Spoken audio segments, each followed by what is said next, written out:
दोस्तों, international court के 15 जजों ने कातिल को कातिल ही नहीं कहा, बाकी सब कुछ कह डाला। पर यह भी माना कि कातिल ने कत्ल किया है और कत्ल करने के बाद कातिल ही यह रिपोर्ट पेश करे कि आखिरकार उसने कितने लोगों का कत्ल किया।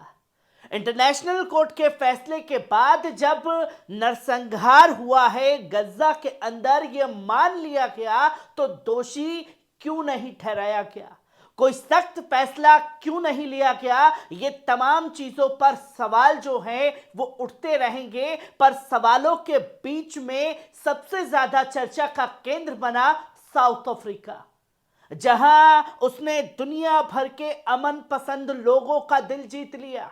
जो बड़े बड़े देश नहीं कर पाए वो कारनामे को अंजाम साउथ अफ्रीका ने दिया,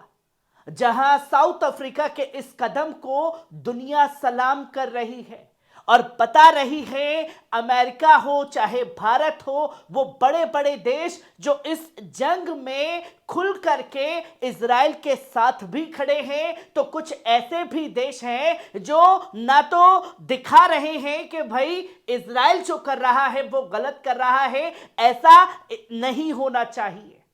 पर गजा ने भी गलत किया है। मतलब कि दोनों तरफ की पलटी मारने के लिए देश जो हैं वो तैयार बैठे हुए हैं। पर एक साउथ अफ्रीका ही ऐसा देश बना जिसने साफ तौर पर यह कहा कि नरसंहार हो रहा है और उस नरसंहार के सबूतों को इंटरनेशनल कोर्ट में पेश किया और इंटरनेशनल कोर्ट के जजों ने यह माना कि नरसंहार हुआ है, उसे रोकने के लिए आपके पास 1 महीने की मोहलत है। और जब कातिल ने कत्ल किया है यह मान लिया गया तो कातिल को सजा भले ही इंटरनेशनल कोर्ट द्वारा नहीं दी गई हो, पर कातिल को सजा देने का काम साउथ अफ्रीका ने एक बार फिर किया है, जो कि उसके कदम की चर्चा होनी चाहिए। जहां हमने देखा कि जंग के दौरान चाहे 57 मुस्लिम देश हो जो ये तो कहते हुए दिखाई दिए कि हम निंदा करते हैं, बैकअप के लिए हम पीछे हैं, टर्की ने भी यही कहा कि बैकअप के लिए हम पीछे हैं, पर जो काम साउथ अफ्रीका ने कर दिया वो काम कोई और देश नहीं कर पाया। जहां जब यह मान लिया गया कि कातिल ने कत्ल किया है तो सबसे बड़ा कदम फैसले के बाद उठाया जाता है कि जो इजराइल की एयरलाइन कंपनी है ELAL, उसको सस्पेंड करने का काम किया जाता है। जहां यह बताया जाता है एयरलाइंस द्वारा, इजराइल एयरलाइंस द्वारा, कि जो हम 2 हफ्ते में जोहानिसबर्ग जाते थे साउथ अफ्रीका, पैसेंजर्स को लाने ले जाने का काम करते थे, इन 2 हफ्तों के अंदर जो है 1 हफ्ते के अंदर साउथ अफ्रीका की तरफ से भी कोई पैसेंजर जो है वो आगे नहीं आया है और इजराइल की तरफ से भी यही कदम उठाया गया है पैसेंजर्स द्वारा, और ये तल्खियां साफ तौर पर देखने को मिली और फिर यह फैसला ले लिया जाता है कि ELAL जो एयरलाइन कंपनी है उसे बैन किया जाएगा।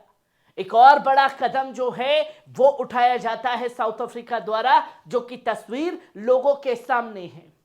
और फैसले को लेकर के भले ही नाराजगी है, भले ही मन में एक सवाल कचोट रहा है कि आखिरकार ये किस तरीके का फैसला था, पर फैसले जिस चीज को लेकर के साउथ अफ्रीका गया उसे माना गया कि गजा के अंदर नरसंहार हो रहा है और ये कोर्ट ने साफ तौर पर कहा।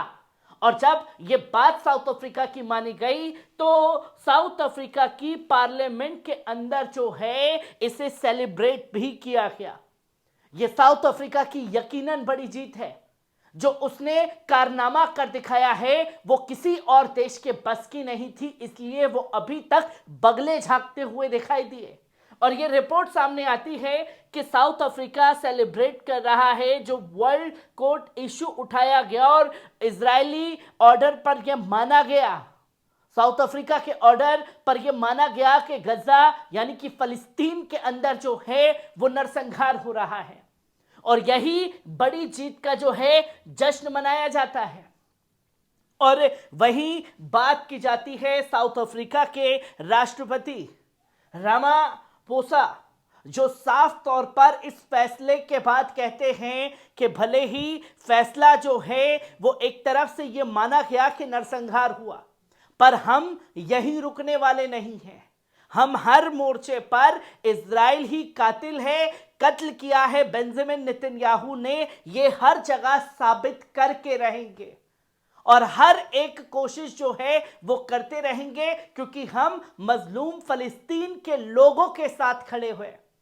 और ये जो कुछ भी आतंकवाद का चेहरा दिखाया गया है उसको हम हर मोर्चे पर एक्सपोज करने का काम करेंगे। और ये खुद साउथ अफ्रीका के प्रेसिडेंट कह रहे हैं, ये वो प्रेसिडेंट की तरह नहीं जो हम धमकी देते हैं, हम ये कर देंगे, हम वो कर देंगे, हम निंदा करते हैं। बंदे ने पहले जाकर के इंटरनेशनल कोर्ट में मामले को घसीटा। कोर्ट के फैसले के बाद जब तक फैसला नहीं आया तब तक कोई बड़ा बयान नहीं दिया गया, और फैसले के बाद तुरंत यह कहा गया कि हम हर एक सबूत जुटाएंगे और हर मोर्चे पर इजराइल की मुखालफत करेंगे और यह बताएंगे कि तुमने 27,000 लोगों का कत्ल किया है। और जब इस साउथ अफ्रीका के प्रेसिडेंट रामाफोसा की बात होती है तो वहीं ईरान के जो राष्ट्रपति हैं, प्रेसिडेंट, उनका बयान सामने आता है इब्राहिम रईसी का, और वो साफ तौर पर साउथ अफ्रीका ने जो कदम उठाया उसकी प्रशंसा करते हैं और ये कहते हैं कि साउथ अफ्रीका ने वो कदम उठाया है जो उनके प्रेसिडेंट हैं रामाफोसा, उन्होंने अपना नाम जो है इतिहास के पन्नों में दर्ज करा लिया है, क्योंकि उन्होंने वो काम कर दिया है जो हम हो चाहे कोई भी मुल्क हो वो नहीं कर पाया। फलस्तीन के लोगों के हक के लिए जो काम रामाफोसा ने किया है, और हर तरीके से हम उनके साथ खड़े हैं और हर मोर्चे पर इजराइल के इस आतंकवादी चेहरे को दुनिया के सामने लाएंगे। और जी भर के जो है बात की गई, उन्होंने खास तौर पर साउथ अफ्रीका के प्रेसिडेंट से फोन पर बात भी की, बधाई दी कि आपने साबित कर दिया कि इजराइल ने नरसंहार किया है। और 1 महीने की मोहलत पर उम्मीद थी कि कुछ फैसला आएगा, पर जो उम्मीद बची है उसे आगे हम फैसले के साथ जो है सबूत के साथ दुनिया के सामने रखने का काम करेंगे। जहां ईरान के राष्ट्रपति ने खुल करके तारीफ की साउथ अफ्रीका के प्रेसिडेंट की, तो वहीं जब फैसला आ चुका है तो फैसले के बाद यूएन सिक्योरिटी काउंसिल, सुरक्षा परिषद, ये ऐलान करती है कि जो फैसला आया है, जब ये मान लिया गया है कि नरसंहार किया गया है इजराइल द्वारा, तो उसके नरसंहार के दायरे को रोकने के लिए क्या क्या कदम उठाए जा सकते हैं, यह मीटिंग जो है वो बुलाई गई है। और इस मीटिंग को बर्लिन में बुलाया गया है और बर्लिन द्वारा बुलाया गया है, जहां 1 हफ्ते के अंदर जो है ये रिपोर्ट तैयार होगी कि आखिरकार कैसे इस नरसंहार को रोकने का काम किया जाए। और यूएन सिक्योरिटी काउंसिल को बीते 3 महीने बाद ये ख्याल आ रहा है कि वहां तमाम तरीके से कदम उठानी चाहिए। ये तस्वीर लोगों के सामने आई है। तो वहीं बात की जाए यूनाइटेड नेशन की, जो कि बगला झांकता रहा, तमाम तरीके की दलीलें, तमाम तरीके के कदम उठाए जाते हैं, पर अमेरिका के हाथ में बनाई हुई कठपुतलियों से क्या ही उम्मीद रखी जाए।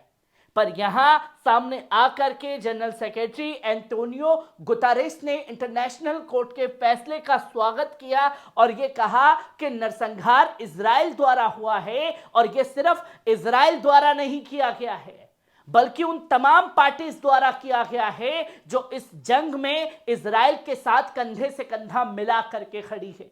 जहां साफ तौर पर इशारा अमेरिका के द्वारा भी किया गया है। और इसका असर अमेरिका पर कितना हुआ है, ये भी चीजें देखनी और समझने वाली हैं।